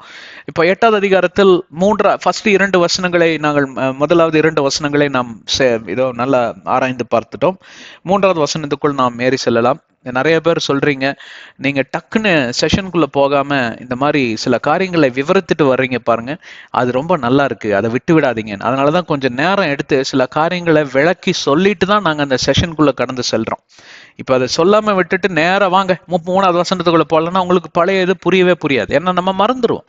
மனுஷங்களுக்கு தலையில பாத்தீங்கன்னா நிறைய காரியங்கள் இருக்கிறதா, அதனால பழைய காரியங்கள் எல்லாம் ஈஸியா எளிதாக மறந்துடுவீங்க. சரி, போலாமா? ஃபர்ஸ்ட் 2 வசனங்களிலே, முதலாவது 2 வசனங்களிலே என்னத்தை பார்த்தோம்? அவைகளை சற்று ஆராய்ந்து பார்க்கலாமா? Then God remembered Noah and every living thing and all animals that were with him in the ark, and God made a wind to pass over the earth and the waters subside. ஆண்டவராகிய தேவன் நோவாவை நினைவு கூர்ந்தார். அந்த பேழையில் இருக்கக்கூடிய அனைத்து உயிரினங்களையும் நினைவு கூர்ந்து ஒரு ஒரு ஒரு ஒரு காற்றை மிக அதாவது மிக வல்லமை படைத்த ஒரு காற்று என்று சொல்லி இன்னொரு டிரான்ஸ்லேஷன்ல இருக்கு. அதனால் நீர்நிலை குறைய தொடங்கினது. 2வது வசனம், fountains of the deep and the windows of heaven are also stopped and the rain from heaven was restrained. அதே போல ஊற்று போல, அதாவது மதகுகள், ஊற்றல்ல அது மதகு, ஊற்றுகளுக்கெல்லாம் ஊற்றுறது, அந்த மதகுகள் எல்லாம் மூடப்பட்டன, மழை நின்றது. இதையெல்லாம் நாம் ஆவிக்குரிய ரீதியில நாம் பல காரியங்களை குறித்து பேசி உங்களுக்கு விவரித்தோம் இல்லைங்களா? அப்போ மதகு என்று சொல்லி பார்த்தால் பிரச்சனைகளை, உபத்திரங்களை கட்டவிழ்த்து விட்டால், உபத்திரவமானது கட்டவிழ்க்கப்பட்ட குடும்பங்கள் உண்டு. உங்களுடைய வாழ்க்கையில சில காலங்களில இப்படியாக, ஐயோ இந்த 1988 மட்டும் என்னால மறக்க முடியாதுங்க. அதே போல சில பேர் கோவிட்ல 2020 2021 மட்டும் என்னால வாழ்க்கையில மறக்க கூடாது. ஏன்? உங்க குடும்பத்தில் இருந்தவங்க சில பேர் மரித்து போயிருக்கலாம், மறக்கவே முடியாது. இதோ ஆஸ்பத்திரிக்கு போயிட்டு வரேன்னு எங்க வீட்டுக்காரர் போனாருங்க, ஆட்டோல ஏறி வரவே இல்லைங்க. அவர் பணம் கூட கிடைக்கலங்க. அப்புறம் எல்லாம் மாஸ்க் இதெல்லாம் போட்டுட்டு ஏதோ அங்கேயெல்லாம் கொடுத்தாங்க, எல்லாம் போட்டுட்டு போய் நாங்க புதைச்சிட்டு வந்தோம், எரிச்சிட்டு வந்தோம், புதைக்க கூட விடல இல்லையா? அப்படிப்பட்ட சம்பவங்கள் என் குடும்பத்திலையும் சில பேர்த்துக்கு நடந்திருக்கு. அந்த கொடூரத்தை எங்களால மறக்கவே முடியல. அந்த மன அழுத்தத்திலிருந்து என்னால வெளியில வரவே முடியலன்னு சொல்றீங்க பாருங்க. அதுதான் இந்த மதகுல இருந்து வரக்கூடிய அந்த அழுத்தம் நிறைந்த அந்த தண்ணீர் பீறி பாயுமா, அதை ஆண்டவர் நிறுத்தி போடுகிறார். அதுதான் ரட்சிப்புக்கு ஒரு முன் அடையாளம், முன்ருசி, foretaste and forerunning element இல்லைங்களா? அப்போ ஏதோ ஒரு சின்ன அடையாளம். இப்போ உங்க தோலுல ஒரு ஆழமா ஒரு காயம் ஆயிடுச்சுன்னு வச்சுக்கோங்க, அந்த காயத்தோட ஆழம் நாளுக்கு நாள் பெருகிக்கிட்டே போகுதுன்னா உங்க மனசு எப்படி இருக்கும்? ஆனா ஒரு வாரம் 10 நாள் ஆக அந்த காயம் ஆற தொடங்கி அது அப்படியே பட்டு போல காயக்கூடிய ஒரு சூழ்நிலை வர பாக்குற ஆற தொடங்கிருச்சு. அப்ப என்ன ஆயிடுச்சு? உங்களுக்கு நம்பிக்கை பிறந்துருச்சு. இந்த காயமானது ஆழமாக தான் இருந்தது, நிறைய ரத்தம் கொட்டுச்சு, அதுல இருந்து பஸ்ஸு செல்லுகள்லாம் வந்துச்சு, வலி வேதனை, தூங்க முடியல. ஆனா இப்போ ஆற தொடங்கிய அந்த ஒரு அடையாளத்தை நான் காண்கிறப்போ என்னோட இருதயத்தில் ஒரு நம்பிக்கையும் ஒரு திடகாத்திரமான ஒரு மனோபலனும் பிறக்கக்கூடிய சூழ்நிலை ஆகுது இல்லைங்களா? அதை பார்க்கிறப்பதான் இங்க நோவாவோட மனநிலையும் அந்த ரட்சிப்புக்கு ஏதுவாக, அந்த விடுதலைக்கு ஏதுவாக நடத்தப்படக்கூடிய ஒரு அருமையான ஒரு சூழ்நிலை. இதைத்தான் 2வது அதிகாரத்தில் வாசித்தோம். 3வது அதிகாரத்தை நாம் தொடர்ச்சியாக அப்படியே ஆராய்ந்து கொண்டு வருவோம். எவ்வளவு பேர் என்னோட இருக்கீங்க? எதை குறித்து வாசித்து வருகிறோம்? எதை குறித்து தியானித்து வருகிறோம்? ரட்சிப்பை குறித்து, விடுதலை குறித்து. ரட்சிப்பு என்றால், ரட்சணைய நாட்கள் என்றால் என்ன? பழைய காலங்கள்லாம் ஒளிந்து போன புதிய காலம் பிறந்துருச்சு. இந்த குடுகுடுப்புக்காரன் காலையில வருவான். அவங்க இப்பெல்லாம் இருக்கிறாங்களான்னு தெரியல. அந்த காலங்கள்ல ட்ரிங் அப்படின்னு அடிச்சு நல்ல காலம் பிறந்துச்சு அப்படிம்பார். நல்ல காலம் பிறந்துச்சுன்னு அருமையான சுபிச்சமான வார்த்தைகளை பேசிட்டு போவார். சில வீடுகளில் போய் ஏருக்கு மாற பேசுவார். அப்பதான் அவங்க என்னப்பா இப்படி சொல்ற, இதுக்கு பரிகாரம்லாம் இல்லையா அப்படின்னு சொல்லிட்டு ஒரு படி அரிசி எல்லாம் கொடுத்து அவனை தாஜா பண்ணி, பரிகாரம் இருக்கு சாமி, என்ன பரிகாரம் தெரியுமா அப்படின்னு அவன் எடுத்து விடுவான் கதையை. இப்படியே அவன் விட்டு அவன் வேலை என்ன ஜக்கம்மா என்ன சொல்றா தெரியுமா அப்படின்னு இதெல்லாம் சொல்லிட்டே வருவான். அந்த காலத்துல ரொம்ப நாள் கழிச்சு ஒரு குடுகுடுப்புக்காரரை பார்த்தேன் நான். இங்க பெங்களூர் பட்டணத்துல சுத்திட்டு இருந்தாரு. இன்னும் இந்த மாதிரி ஆட்கள்ல இருக்கிறாங்களே. ஏன்னா இந்த காலத்துல எவனும் நம்புறது இல்லைன்னா கம்ப்யூட்டர் ஜோசியத்துக்கு போயிட்டு, நம்பாம இல்ல, கம்ப்யூட்டர் ஜோசியத்துக்கு போயிட்டாங்க. கம்ப்யூட்டரை நீ என்ன சொல்ற அப்படின்னு சொல்லிட்டு. எத்தனை ஆயிருக்கு. நான் ஒரு தடவை எக்ஸிபிஷன்ல எனக்கு 13 வயசு இருக்கிறப்போ கம்ப்யூட்டர் ஜோசியம் பார்க்கக்கூடிய, அப்பதான் கம்ப்யூட்டர் உள்ள இறங்கிட்டு வருது. அப்ப 1988கள் 1990களில் ராஜீவ்காந்தியால இந்த கம்ப்யூட்டர் உலகத்துக்குள் நிறைய காரியங்கள் நடந்து கொண்டிருந்தது. அங்கே போய் நான் எங்க அம்மா அப்பா ரொம்ப, அதாவது நாங்களும் ஆர்த்தடாக்ஸ்ல இருந்தோம், அப்ப கத்தோலிக்கர்களா இருந்தோம். அப்போ அவங்களுக்கு பையனுடைய ஆயுஸ் என்னன்னு சொல்லி பார்த்துச்சுன்னு கம்ப்யூட்டர் சொல்லிச்சு, நீ 88 வயசு வரைக்கும் இருப்பேன். எனக்கு தெரியும் நான் நிறைய நாள் உயிரோட தான் இருப்பேன். ஏன்னா ஆண்டவருக்கு உன்ன செய்ய வேண்டிய காரியங்கள் அநேகமா இருக்கிறதுனால் நான் நீண்ட ஆயுளை கேட்டு அதுக்குரிய திட்டங்களை எல்லாம் ஆண்டவரிடமிருந்து நான் பெற்றிருக்கிறேன். அவ்வளவு சீக்கிரமாக என்னை ஆண்டவர் எடுக்க மாட்டாருங்கிற உறுதி எனக்கு இருக்கு. ஆனா அந்த காலத்துல என்ன எனக்கு தெரியும், அப்ப அங்க பேசினது கம்ப்யூட்டர்ல ஆண்டவராகிய தேவன் தான். எனக்கு பெரிய நம்பிக்கையெல்லாம் கிடையாது இந்த ஆஸ்ட்ராலஜி இதுல எல்லாம். ஆனா இன்றைக்கு இந்த காலம் எப்படியாக இயங்கிக் கொண்டிருக்கிறது என்றால், இப்படியாக எனக்கு நல்ல காரியத்தை எவனாவது சொல்ல மாட்டானா அப்படின்னு. எவனாவது நல்ல காரியத்தை சொன்னா அவன் பின்னாடியே போயிடுறான். ஏன்? அதை நாடி தேடி அலையக்கூடிய ஒரு மன இருதயம், அதாவது என்ன சொல்றது, மனதில் இருக்கக்கூடிய சஞ்சலம். எனக்கு ஒரு நல்ல காலம் பிறக்காதா, ஒரு நல்ல வார்த்தை எவனாவது சொல்ல மாட்டானா அப்படி என்று சொல்லி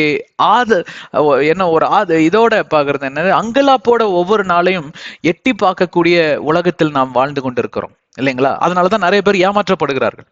நிறைய பேர் பாத்தீங்கன்னா எல்லாம் அப்படியே மூஞ்சி சாத்தம் வச்சுட்டா, உனக்கு ஒரு நல்ல காலம் பிறக்கும், எங்கிட்ட வாங்க, நாங்க நல்லா உங்களுக்கு எல்லாம் சொல்லித்தரோம். கிறிஸ்தவத்தையும் சேர்த்து தான் சொல்றேன். இழுத்துட்டு போய் அவருடைய மண்டையை கழுவி, அதாவது பிரெயின் வாஷ் பண்ணி எல்லா காசையும் உறிஞ்சிட்டு இருக்கிற நிலைமையை காட்டிலும் பிச்சை எடுக்கிற நிலைமை கொண்டு வந்து விட்டுறான். இதைத்தான் நீங்க பண்ணாதீங்கன்னு சொல்லிட்டு வரோம். ஆனா உங்களுக்கு விடுதலையும் தேவை. என்ன சாமி பண்றது அப்படின்னு நிறைய பேர் கேட்கறாங்க.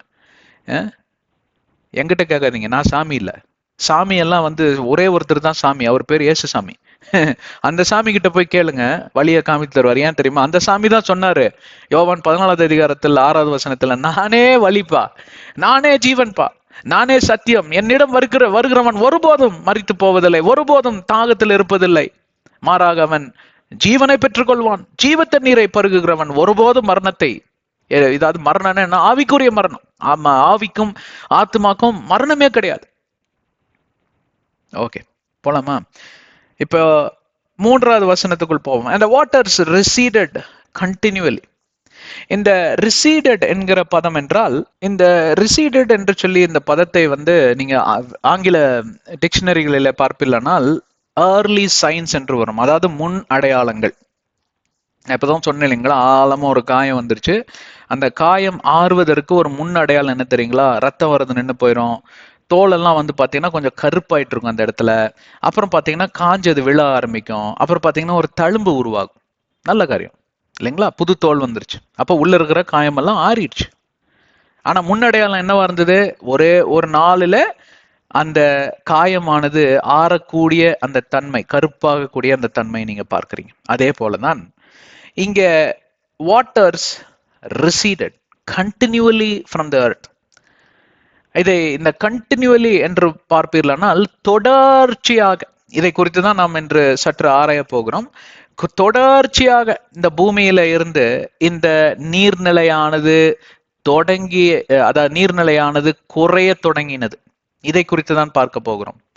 அதற்கு பின்பே at the end of the 150 days, 150 நாட்கள் முடிவில் கொனையில த வாட்டர்ஸ் டிக்ரீஸ்ட், முற்றிலுமாய் அங்கே நீர்நிலையானது குறைந்து, அதாவது குறைந்தது என்று சொல்லி பார்க்க முடியாது, அங்க அது சரியல்ல. டிக்ரீஸ் என்றால் மிக அதிக அளவில் குறைந்தது. டிக்ரீஸ்ட், நீர்நிலையானது மிக அதிக அளவில் குறைந்தது. இப்போ என்னத்தை குறித்து நாம் பார்த்து வருகிறோம்? நீர்நிலைகளை குறையக்கூடிய அந்த ஆரம்ப நாட்கள், இன்னும் குறையல, ஆனால் அது குறையக்கூடிய முன் அடையாளங்கள், அந்த நீர்நிலை குறையக்கூடிய அந்த சம்பவங்கள், அந்த விதமான ஒரு சாத்தியக்கூறு, எவிடென்ஷியல் ப்ரூஃப் என்று சொல்லலாம் ஆங்கிலத்துல, அதை ஒரு நாளில் அல்ல பல நாட்கள் தொடர்ச்சியாக நோவாவும் அவர் குடும்பமும் பார்க்க தொடங்கினார்கள். இந்த பேழையில ஜன்னல்கள் இருக்கு இல்லையா, அந்த ஜன்னல்ல எட்டி எட்டி பார்க்குறாங்க. அந்த ஏஐயோட உதவியோடு கூட அருமையாக ஒரு டாக்குமெண்ட்ரியை வடிவமைத்திருக்காங்க. இந்த பேழை எப்படி உண்டாக்குனாங்க, எப்படி கட்டினாங்க நோவாவும் நோவா புத்திரர்களும், அந்த பேழைக்குள்ள எப்படியாக இந்த டிசைன் வடிவம், இது மாதிரி இதை ரியலா பண்ணி வச்சிருக்காங்க. அமெரிக்கால எங்கேயோ ஒரு இடத்துல, கலிபோர்னியாவா நியூயார்க்குன்னு தெரியல, எங்கேயோ ஒரு இடத்துல வச்சிருக்காங்க. அமெரிக்கா வாசிகள் தயவு செய்து அதை போய் பாருங்க, அருமையா இருக்கும். Noah's ark. அது பார்க்க முடியாதவங்க, காசு இல்லைங்க, வசதி இல்லைன்னா நம்ம காரங்க பண்ணி தந்திருக்கான் அருமையா. யூடியூப்ல உட்காந்து, நான் யூடியூப்ல உட்காந்து பார்த்துட்டேன். இப்போ அங்க போய் நான் பார்த்தாலும் யூடியூப்ல பெரிய வித்தியாசமெல்லாம் இல்லை, நேரா போய் பார்க்குற மாதிரி வராது. பட் ஆனா எனக்கு ஒன்றும் தெரியாததான் அவங்க எனக்கு காட்டல. அப்போ இதை முதல்ல நீங்க போய் பாருங்க. 3 அடுக்குகள் இருக்கும், 3 அடுக்கு மாடி மாதிரி. அதுல 3வது அடுக்குல பார்ப்பீங்கன்னா படிகள்லாம் வச்சுதான் கட்டியிருக்கிறாங்க. 3வது அடுக்குல ஒரு ஜன்னல் வச்சிருக்காங்க. ஜன்னல்ல எட்டி பார்த்தோன்னா, ஏன்னா ரொம்ப பெரிய ஜன்னல் வச்சா தண்ணி எல்லாம் உள்ள வர ஆரம்பிச்சிடும். அதனால ஜன்னலுக்கு குட்டி குட்டியா கேப் வச்சிருக்காங்க, ஏன்னா வென்டிலேஷன் வரணும் இல்லையா, அதுதான் ஜன்னல். அந்த ஜன்னல்ல எட்டி பார்க்குறப்போ ஒவ்வொரு நாளிலும் நோவாவும் நோவா புத்திரர்களும் நோவா மனைவிகளும் நோவாவுடைய மருமகளுகள் எல்லாம் அதை ஒவ்வொரு இதா பாக்குறாங்க. மாமா மாமா இங்க இறங்கி இருக்கு பாருங்க, எங்க இங்க இறங்கி இருக்கு பாருங்க கணவர்களிடம் இந்த மருமகள் சொல்லுவதும், அதே போல நோவாவும் இவர்கள் எல்லாம் கூப்பிட்டு, நான் நேற்றுக்கு அங்க பார்த்தோம் பாத்தியா, இது இன்னும் கொஞ்சம் நீர்நிலை இறங்கி இருக்கு, இதே இடத்துலதான் நம்ம போனோம், கொஞ்சம் கப்பல் என்ன ஆகுது, வேகம் குறையுது, அந்த கப்பலோடைய வேகம் குறையுது. ஏன்னா அதை உந்தி தள்ளக்கூடிய அந்த நீர்நிலை இறங்கி கொண்டே வருவதனால் மெதுவாக நகர்ந்து போய் கொண்டு இருக்கக்கூடிய ஒரு சூழ்நிலை. வேகமாக தள்ளி கொண்டு போன அந்த நீர்நிலையானது இப்ப என்னன்னா ரொம்ப மெதுவாக அந்த வேகம் குறைய தொடங்கினது. சரி, இதை எதற்காக நம்ம தத்ரூப ரீதியில நாம் இதை சொன்னோம்னா, ரொம்ப தத்ரூபமாக சொன்னோம்னா, இதை நாம் 2, அதாவது இப்போ சயின்டிபிக்கலாக, ஜியாலஜிக்கலாக, அதாவது ஜியாலஜிக்கலாக இந்த பூமியில் இருக்கக்கூடிய இந்த காரியங்களை குறித்து நாம் பார்த்தோம். அடுத்தது நாம் இதை பிராக்டிக்கலாக பார்க்கலாம் இல்லைங்களா, அப்புறம் ஸ்பிரிச்சுவலா பார்க்கலாம். அதாவது நடைமுறைக்கு ஏற்ற வண்ணமாக பார்த்து ஆவிக்குறி ரீதியிலையும் இதை நாம் பார்க்கிறப்போ இந்த 3ஐயும் கோர்வாக இணைத்து நாம் சில காரியங்களை நாம் கற்றுக்கொள்ளலாம் என்று நம்புகிறேன். இப்போ பிராக்டிக்கலாக நடைமுறையில பார்ப்போமானால், இதே உதாரணத்தை, அதாவது இதே வசனத்தை எடுத்துக்கொண்டோமானால், உதாரணத்துக்கு உங்க வேலையில இருக்கக்கூடிய சில பிரச்சனைகள், உங்களுடைய பண கஷ்டம், வியாதி, வறுமையின் கொடுமை, கடன் பாரங்கள், திருந்தாத பிள்ளைகள் ஒரு பக்கம் இருந்தாலும் இன்னைக்கு திருந்தாத தாய் தந்தைகள் இருக்காங்க. பிள்ளைங்கள்லாம் ஒழுங்கா வீட்டுல உட்காந்து படிச்சுட்டு இருக்கு. அந்த மாதிரி குடும்பங்கள் நிறைய இருக்கு, தெரியுமா? உங்களுக்கு தெரியாம இருக்கலாம், எனக்கு தெரியும். அப்பா அம்மாவும் ஒரு பக்கம், அப்பா நைட்டு 12 மணிக்கு தான் வருவார், காலையில குழந்தை எந்திரிக்க முன்னாடியே ஓடி போயிடுவான் வேலைக்கு. அவருக்கும் இவங்களுக்கும் ஒரு சம்மந்தமும் இருக்காது. பாவம், இதுக்கு 2க்கும் வீட்லயே இருக்குங்க. இந்த மாதிரி அருமையான பொறுப்புள்ள மாணவ செல்வங்கள் ஏகப்பட்ட பேர் இருக்கிறாங்க. அதனால எல்லா குழந்தைங்களையும் அப்படியா, இந்த காலத்து குழந்தைங்கள்லாம் உங்களுக்கு தெரியுமா, ஏன் இந்த காலத்து பெற்றோரை பத்தி உங்களுக்கு தெரியுமா, நான் சொல்றேன் வாங்க. எல்லா குழந்தைங்களும் அப்படி வையாதீங்க, அது தவறு. இந்த அம்மா பாத்தீங்கன்னா அதே மாதிரி பக்கத்து வீட்டு அக்கா வீட்லயும் இந்த கிளப்புக்கும் இங்கேயும் அங்கேயும் அது பண்றேன்னு ஓடிடும். இது இந்த காலத்துல இல்ல, அந்த காலத்திலேயே நான் பார்த்திருக்கேன். இப்ப இந்த காலத்துல இன்னும் அதிகமா பழகிதான். அப்புறம் இந்த குழந்தைங்களை கூட்டிட்டு கண்ட இடத்துக்கு போயிட்டு கண்ட பழக்கத்தை இவங்க பழக்கி விட்டு அப்புறம் பார்ப்பீர்களானால் சில ஆண்டுகளுக்கு பின்பு வளர்ந்து நிக்கிறான் பாருங்க பிசாசு வரான் பாருங்க அப்படின்னு. நீ தான் பிசாசு, உன்னொரு குட்டி பிசாசை நீ உருவாக்கி இருக்க. உன் வீடு கெட்டு போனதுக்கு நீ தான் காரணம். எல்லா அதாவது பெரும்பாலும் கெட்டு போறதுக்கு காரணம் பெற்றோர்களே. ஏன்னா குழந்தைக்கு எப்படி வருது, ஏன்னா நீங்க தான் வந்து கவனமாக கவனிச்சு ஆராய்ந்து சில திருத்தங்களை கொண்டு வர வேண்டிய ஸ்தானத்தில் உங்களை அமர்த்தி இருக்கிறார்.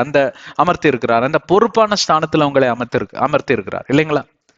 அப்ப என்ன ஆகுது, நிறைய காரியங்களை நாம் சரியாக கையாளாததுனால், சரியாக நாம் பார்த்து கொள்ளாததுனால், அதை அசட்டியாக விட்டதனால், சில காரியங்களை எண்ணிக்கையில எடுத்து கொள்ளாவிட்டதனால், அதுதான் இந்த நியமங்கள், இந்த நியாயப்பிரமாணங்கள், கட்டளைகள் எல்லாம் பாரம்பரிய காரியங்கள் மட்டும் அல்லங்க. அது வந்து ரொம்ப பிராக்டிக்கலான காரியம். இந்த உலகத்தில் வாழ்வதற்கு நமக்கு பல காரியங்களை அது கற்றுக் கொடுக்கிறது. எதை கற்றுக் கொடுக்கிறது என்றால், இந்த உலகத்தில் இருக்கக்கூடிய அந்த பேரழிவின் பின்விளைவு. பேரழிவு நடந்தது என்ன, ஜலப்பிரளயம். அதோடைய பின்விளைவு மறுபடியுமாய் ஜனங்கள் பெருக தொடங்கினார்கள், மறுபடியும் பாவம் பெருக தொடங்கினது. முந்தின நிலைமை காட்டிலும் பிந்தின நிலைமை மிக மிக கொடூரம் நிறைந்த ஒரு காரியமாய் இருக்கும் என்று சொல்லி இயேசு கிறிஸ்து 24வது அதிகாரம் மத்தேயு 37வது வசனத்திலே எழுதி வச்சுட்டார். நோவாவின் காலத்தை காட்டிலும் மிக பயங்கரமாக இருக்கும். விற்கவும் வாங்குவதும் வணிகமும் இப்படிப்பட்ட இதெல்லாம் ட்ரேடு, அது இது, பேங்க், இன்வெஸ்ட்மெண்ட், ஸ்டாக், ஷேர்னு பண பிசாசுக்கு தான் இன்னைக்கு. எவன் மனித நேயத்தை பத்தி பேசுறான், ஹியூமனிட்டி. எவன் ஸ்பிரிச்சுவல் காரியங்களை குறித்து பேசுறான், ஆவிக்குரிய ரீதிகள். எவன் இன்றைக்கு தேவனோட கிட்டி சேருவது எப்படி என்று சொல்லி பேசுகிறான், ரிகன்சிலியேஷன். எவன் ஒருவன் உன்னை அதிகமாய் பரிசுத்தமாய் வாழ்கிறான், ஹோலி டீட்ஸ். எவன் ஒருவன் இன்றைக்கு அதிகமாக நான் நீதியின் பாதையில நடக்கணும், ரைச்சியஸ்னஸ், இதெல்லாம் சொன்னீங்கன்னா என்ன பண்ணுவாங்கன்னு உங்களுக்கே தெரியும். சிரிப்பாங்க. உங்களால பேச முடியுதா? அதெல்லாம் நீங்க வேலை செய்யற இடத்துல பேச முடியுதா? கண்ணு முன்னாடியே அங்க நடக்கும் அநியாயம். ஆனா அதை பார்த்தும் பார்க்காத மாதிரியும் கண்டு கொள்ளாத மாதிரியும் அப்படியே போவீங்க. இந்த பக்கம் வலது பக்கம் அநியாயம் நடந்துச்சுன்னா இடது பக்கம் அப்படியே மூஞ்சியை திருப்பிட்டு போயிருவீங்க. கரெக்டா? நீங்க மட்டும் இல்லை, நானும் தான். ஆனா இப்பெல்லாம் நான் அப்படி போறதில்ல. அதுக்காக எதிர்த்து நின்று உடனே அப்படின்னு சொல்றதும் இல்லை. அதுக்காக தருணங்களுக்காக நான் காத்து கொண்டு இருப்பேன். கண்டுக்காம இருக்க மாட்டேன். ஜெபிக்க தொடங்கி விடுவேன். ஆனால் தருணத்துக்காக நான் காத்து கொண்டிருப்பேன். என்னோட எதிர்ப்பை நான் அங்க பதிவு செய்யாம விட மாட்டேன். நல்ல முறையில அவர்களுடைய செவிகளுக்கு எட்டும்படி நான் சொல்லத்தான் செய்வேன். அது எனக்கு அதாவது என்னுடைய பாஸா இருந்தாலும் சரி, என்னுடைய மேனேஜரா இருந்தாலும் சரி, என்னோட முதலாளியா இருந்தாலும் சரி, எவனா இருக்கட்டும், ஒரு கை பாத்திரலாம், வாடா ரவுடிக்கு ரவுடி, அப்படி அல்ல. சொல்ல வேண்டிய கடமை என் மேல விழுந்திருக்கிறது. ஏன்னா நான் ஒரு கிறிஸ்துவன், இயேசுவின் சீஷன். அந்த திருத்தத்தை நான் கொண்டு வராது விட்டால் உன்னுடைய ரத்தம் என் கைகளில் இருக்கிறது. நோவா அதைத்தானே பண்ணினார். 120 ஆண்டுகள் சென்று உலகமெங்கிலும் ஒரே செய்தியை, நற்செய்தியை விட அந்த அபாய செய்தியை சொன்னார், எச்சரிப்பின் செய்தியை சொன்னார். ஒரு ஜலப்பிரளயம் வர இருக்கிறது, எல்லாரும் வாருங்கள், அதற்காக தான் பேழை கட்டப்படுகிறது, இடம் இருக்கு, வாங்க. ஒருத்தனும் வரல. தேவனே கர்த்தர், அதாவது தேவனாகிய கர்த்தரே கதவை மூடினார் தன் கரங்களை கொண்டு. அதற்கு பின்பு வந்து எல்லாம் தட்டுன்னு தட்டி எல்லாம் செத்தே போயிட்டானுங்க. சரி, இதுக்காக சொல்றோம்னா, கொடூரம், கொடுமை, வறுமை, பிரச்சனைகள், வியாதிகள் மற்றும் பல காரியங்களை, உபத்திரவத்திற்கு ஏதுவாக இருக்கக்கூடிய பல காரியங்களுடைய பின்னணியை நீங்கள் சற்று கவனித்து பார்ப்பீர்களானால், அந்த பின்னணியில் இருக்கிற அந்த நாயகனுடைய பெயர் என்னவென்றால் பிசாஸ். இல்லைங்களா? The hero behind every destruction is the devil. அவனோட யாரு கை கோர்க்கிறா? ஹலோ, அபாயம், டேஞ்சர் அப்படின்னு ஒரு போர்டு, எலும்புக்கூடு சிம்பிள் போட்டு அங்க வச்சிருக்கிறாங்க. இதுக்கு மேல நீர்நிலையை நீ கிராஸ் பண்ணி போனீங்கன்னா அந்த உங்க உயிருக்கு நாங்க உத்தரவாதம் இல்லை. நம்ம ஆளு முதல்ல பண்ற என்ன காரியம் தெரியுமா? கொஞ்சம் அப்படி முன்னாடி தான் போய் காலை வச்சு பார்க்கலாமே அப்படின்னு. ஒண்ணுமே ஆகலையே.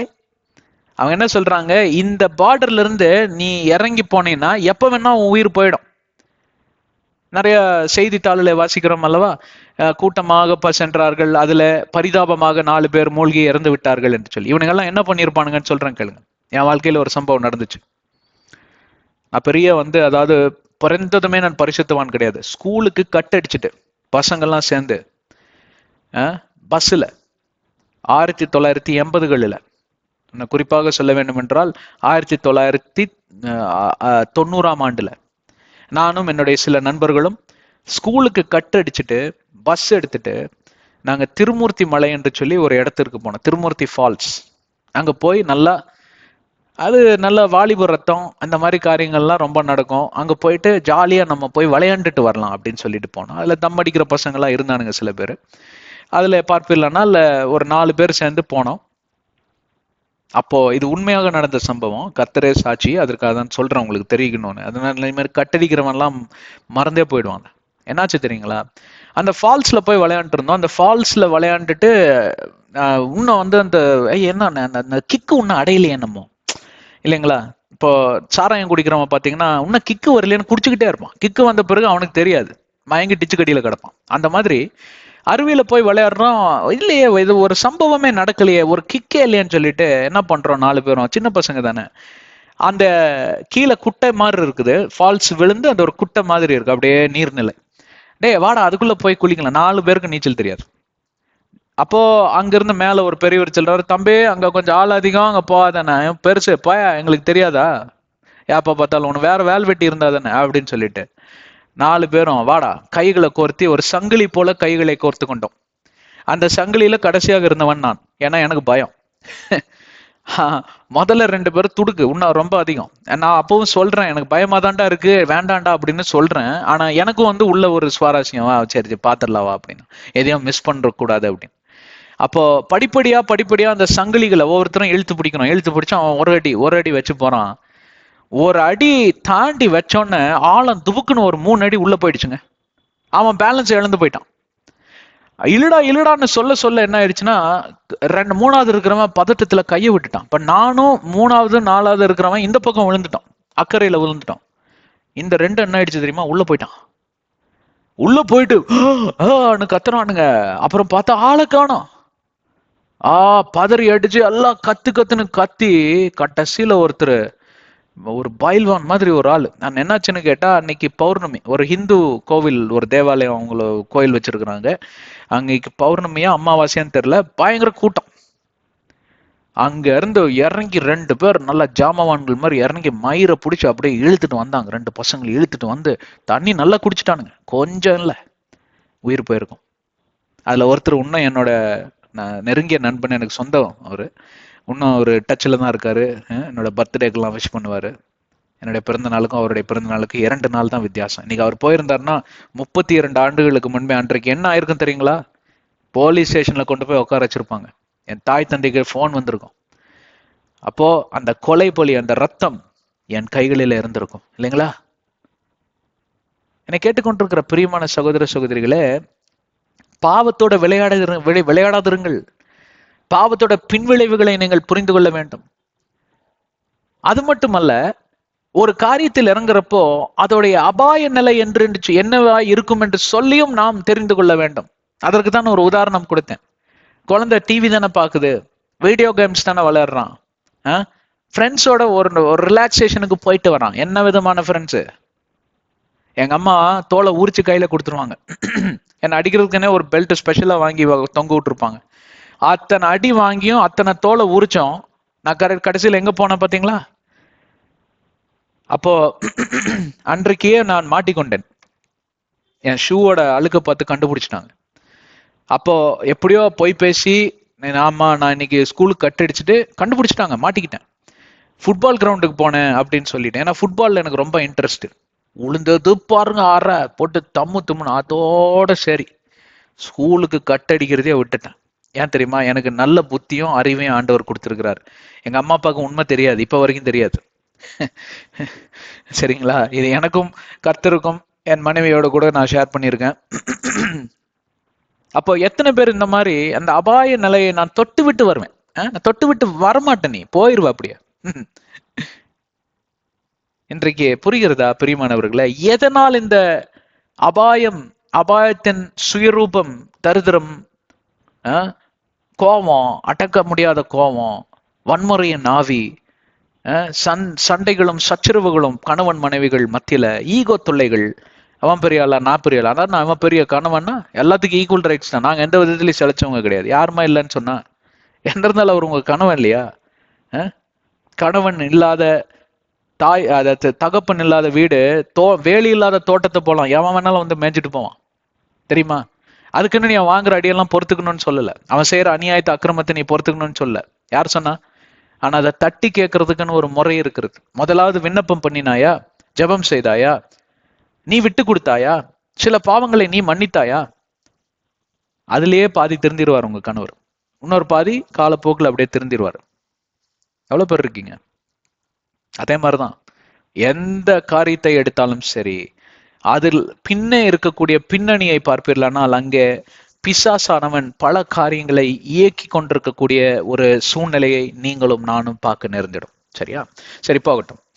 இப்போ இந்த சூழ்நிலைகள் மத்தியில நான் சிக்குண்டு தவிக்கிறேனே, இது குறைவதாக எனக்கு எந்த விதமான அடையாளமும் நான் காணவில்லையே.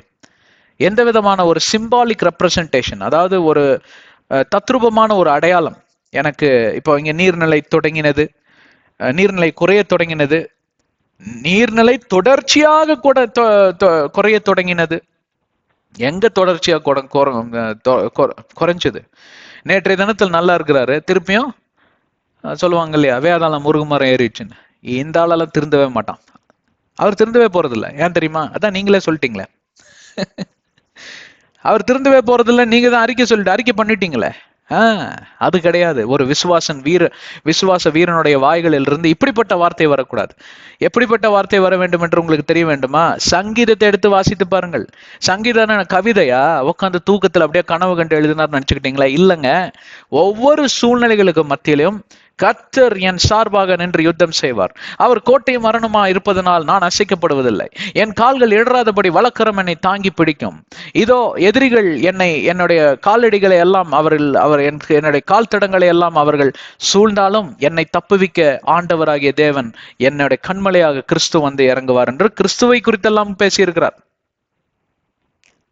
இப்படி பேசிக்கிட்டேதான் அவர் யுத்த வீரனா இருந்து சண்டை போடுவாராம். எப்படி இருக்கும் யோசிச்சு பாருங்க. இப்போ இந்த கும்ஃபு கராத்தே இதுல எனக்கு கத்தியே நம்மளை பாதி பயமுடுத்திடுவான் இல்லைங்களா? அந்த மாதிரி ஊயின்ல கத்த மாட்டாரு. ப்ரூஸ்லி படம்லாம் நான் பார்ப்பேன், அவரோட பெரிய ஃபேன் நான். இப்போ எனக்கு அவரை பிடிக்கும், ஆனா அந்த சண்டை படத்தெல்லாம் பாக்குறது கொஞ்சம் குறைச்சிக்கிட்டேன் நான். அவருடைய டெக்னிக்ஸ், ஜாக்கி சானோட பெரிய ஃபேன். ஜாக்கி சானோட ஃபேன் இல்லாதவனே கிடையாது, ப்ரூஸ்லி தான் நமக்கு எல்லாம். அப்போ அவர்கிட்ட பிடிச்ச காரியம் என்ன தெரியுங்களா? ஓ அப்படின்னு கத்திட்டு தான் ஒரு இதை போடுவார். அப்ப அதே மாதிரி நானும் வீட்டுல கத்திட்டு இருந்தேன், வந்து உளுந்தது பாருங்க தலைமை. என்னடா கத்திக்கிட்டு கைய கால ஆட்டிட்டு இருக்கிற, உக்காடுறாங்க அப்படிம்பாங்க எங்க அம்மா. எங்க அப்பாவும் போடுவார் தலையில, இல்லைங்களா? ஏன்னா அது வன்முறைக்கு எதுவாக போற காரியம், அது சரியல்ல. அந்த மாதிரி தாவீதுக்காரன் ஊன்ட்டெல்லாம் போலங்க, ஒவ்வொரு சங்கீதத்தையா அவர் பேசி தொடங்கினார். அதையெல்லாம் தான் எழுதி வச்சிருக்கிறாங்க. அவர் பேசி ஒரு மதிலையும் தாண்டுவேன், கர்த்தருடைய பலம் இருந்தால் எனக்கு எதிராய் நிற்பவன் யார், இப்படியெல்லாம் வாக்குத்தத்த வசனங்கள் கொடுக்கப்பட்டிருக்கக்கூடிய காரியத்தை உங்களுடைய நாவிலே இருந்து நீங்கள் உச்சரிக்கிறீர்களா? இருதயத்துல விசுவசிக்கிறீர்களா? அதைத்தான் விசுவாசம் என்று இதோ இந்த வேதாகமம் சொல்லுகிறது. நீ விசுவசித்தாயானால் தேவ மகிமையை காண்பாய். அப்போ நீ விசுவசித்தாயானால் உன்னுடைய வாயின் சொற்களும் இருதயத்தின் வேண்டுதல்களும் இருதயத்தில் இருக்கக்கூடிய நம்பிக்கையும் பார்ப்பீர்களானால் வேற விதமாக அது வளர தொடங்கிவிடும். அதுதான் அதோடைய பொருள். இன்றைக்கு உங்களுடைய நிலைமை எதுவாக தான் இருக்கட்டுமே, ஆனால் ஏன் இந்த உபத்திரங்களும் இந்த உங்களுக்கு எதிரான சூழ்நிலைகளும் சற்றும் குறையாதபடி இருக்கிறது காரணம் என்ன தெரியுங்களா? உங்களுடைய கண்ணோட்டம் மாறல, உங்களுடைய இருதயத்தின் நம்பிக்கை அங்கே உயரப்படல. மாறாக முந்தின நிலைமை காட்டிலும் இப்ப பாத்தீங்கன்னா இதெல்லாம் உருப்படவே போறது இல்லைங்க. நான் ஒரு முடிவுக்கு வந்துட்டேன், இந்த மனுஷன் இருக்கிற வரைக்கும் இந்த வீடு உருப்படாது, இதெல்லாம் செத்து ஒழிஞ்சாதான் காலம் மாறும் அப்படின்னு சொல்ற மனைவிகளும், இவ இருக்கிற வரைக்கும் ஒண்ணுமே நடக்க போறது கிடையாதுங்க, இவளெல்லாம் முதல்ல நான் டைவர்ஸ் விவாகரத்து செய்தால் தான் எனக்கு ஒரு நிம்மதி பிறக்கும், நான் வேற கல்யாணமே பண்ணலாம்னாலும் பரவாயில்ல எனக்கு, இப்படியெல்லாம் சொல்றவங்க மத்தியில் என்ன நடக்கும்? அதுதான் நடக்கும். ஏன்னா நீங்க தான் சொல்லிட்டீங்களே. பிரியமானவர்களே, நீங்க ஒரு காரியத்தை புரிந்து கொள்ள வேண்டும். ஜீவனும் மரணமும் நாவின் அதிகாரத்தில் உண்டு. அப்படி என்றால் என்ன அர்த்தம்? உங்க வாழ்க்கையை உங்க கரங்களில் ஆண்டவர் கொடுத்திருக்கிறார். அதுதான் ஃப்ரீவில். உங்களுடைய சுய விருப்பம், உங்களுடைய சுயாதனத்தின் அடிப்படையில, சுதந்திரத்தின் அடிப்படையில தேவனுடைய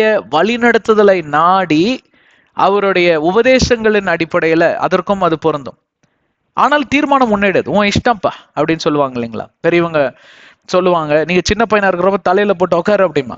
ஆனா நீ வளர்ந்த பிறகு தோல் பின்பே தோலுக்கு மேல வளர்ந்த பிறகு அடிக்க மாட்டாங்க. சரிப்பா நாங்க சொல்றத சொல்லிட்டோம், இஷ்டம் அப்படின்னு சொல்லிட்டு துக்க முகத்தோட பெற்றோர்கள் அங்கே ஓரமாக போய் உட்காந்து கொள்வார்கள். அப்புறம் இவனா போய் அடிபட்டு திருந்திட்டு இங்க இந்த வீட்டுல தான் வந்து நிற்பான். எப்படி இன்னும் மண்டையை சொரிஞ்சுக்கிட்டு நிற்பான். 5 லட்ச ரூபா லாஸ் ஆகி போச்சு, வேற ஏதாவது பண்ணணும், கொஞ்சம் உதவி பண்ணுங்களேன். அப்பா ஏதாவது வித்து திருப்பி கொடுப்பாரு. ஹலோ, புரிஞ்சுதுங்களா என்னன்னு? அப்போ அந்த உபதேசங்கள் அடங்கிய அந்த கட்டமைப்பின் பெயர் தான் விவிலியம். அதுதான் கோட்பாடுகள், நியமங்கள், சில கட்டளைகள், சில நியாயப்பிரமாணங்கள். இதெல்லாம் வாழ்க்கையில நடைமுறையில இருக்கக்கூடிய எதிர்ப்புகளை சந்திப்பதோடு கூட, அவைகளை மேற்கொள்வதோடு கூட நாம் வெற்றியை சுதந்திரித்துக் கொள்ளும்படியாக, அதுதான் ரட்சிப்புக்கு அடையாளம், அதுதான் விடுதலைக்கு அடையாளம், அதுதான் ஒரு வெற்றிக்கு அடையாளம் இல்லைங்களா? அதற்கு ஏதுவாக நடத்தும்படிதான் ஆண்டவராகிய தேவன் இந்த காரியங்கள் எல்லாம் செய்து வருகிறார். அதற்காக தான் ரட்சிப்பின் நாயகனாக இயேசு கிறிஸ்துவையே இந்த உலகத்திற்கு அனுப்பி வைத்தார். அந்த இயேசுவின் நாமத்துல எந்த விண்ணப்பத்தை நீ ஏறெடுத்தாலும் அவைகளுக்கு நான் செவி சாய்ப்பதோடு கூட அதை விசாரித்து உனக்கு ஏதுவானதை நான் செய்து தருவேன். நீ கேட்கறதெல்லாம் கொடுத்துருவாங்கன்னு அப்படி அவங்க வேற மாதிரி நினைச்சுக்கிட்டாங்க. எனக்கு 10 கிலோ தங்கம் வேணும், எல்லா கடனையும் நான் அதை வித்து அடைச்சிருவேன் அப்படின்னா முட்டாள்தனம். அந்த மாதிரி கேள்விய பதில் அவரு அப்படி தர மாட்டார். உனக்கு 10 கிலோ தங்கம் தருவாரு, ஆனா எப்பப்போ எவ்வளவு தரணும்னு அவருக்கு தெரியும். உன்னோட பிரச்சனையை சொல்லிடு, அது எப்படி சால்வ் பண்ணணும்னு நீ போய் ஆண்டவர்கிட்ட உன்னோட ஆலோசனையெல்லாம் நீ ஆத்தி ஊத்த வேண்டாம். நம்ம பிரச்சனையே அதுதானே. பிரச்சனையை சொல்லுவான், சொல்லிட்டு ஆண்டவரே நீங்க இப்படிதான் சால்வ் பண்ணணும் அப்படின்னு இவன் கட்டளை எடுப்பான். ஏன்? அதுக்கு ஒரு நியாயப்பிரமாணமும் அதுக்கு ஒரு இது ஏதோ ஒரு வாக்குத்தத்த வசனத்தை பிடிச்சுக்குவான். வசனம் இப்படி சொல்லுதே அப்படின்னு. அப்படித்தானே பிசாசு தர்க்கம் பண்ணனா, வாக்குவாதம் பண்ணா மத்திய 4வது அதிகாரத்துல. அந்த கோவிலின் உச்சியில சொல்லி போய் ஏற்றி வச்சுட்டு கீழே நீ குதி, உன்னை தேவ தூதர்கள் வந்து தாங்குறாங்களான்னு பார்க்கலாம், எங்க இருந்து வருதுன்னு பார்க்கலாம், பரலோகத்திலிருந்து எனக்கு தூதர்களுக்கு கட்டளையிட்டேன், பாதம் கல்லில் மோதாதபடி காத்துக்கொள்வார்னு எழுதியிருக்கு இல்லையா, பார்க்கலாமே அது நடக்குதா அப்படின்னு. கர்த்தரை சோதிப்பாது இருப்பாயாக, சோதிக்காம இருப்பாயா, போடா பின்னாடின்ட்டார். அதே வசனத்திலிருந்து விட்டார் பாருங்க தலைமையில. அனர்த்தம் பண்ணிக்க கூடாது. பிரச்சனைய சொல்லிட்டு ஆண்டவர்கிட்ட நீ சொல்லிட்டு காத்திருக்கணும். இன்றைக்கு அந்த மனநிலைமையில இருக்கு. அதைத்தான் நோவாவும் அவருடைய குடும்பமும் பண்ணினாங்க.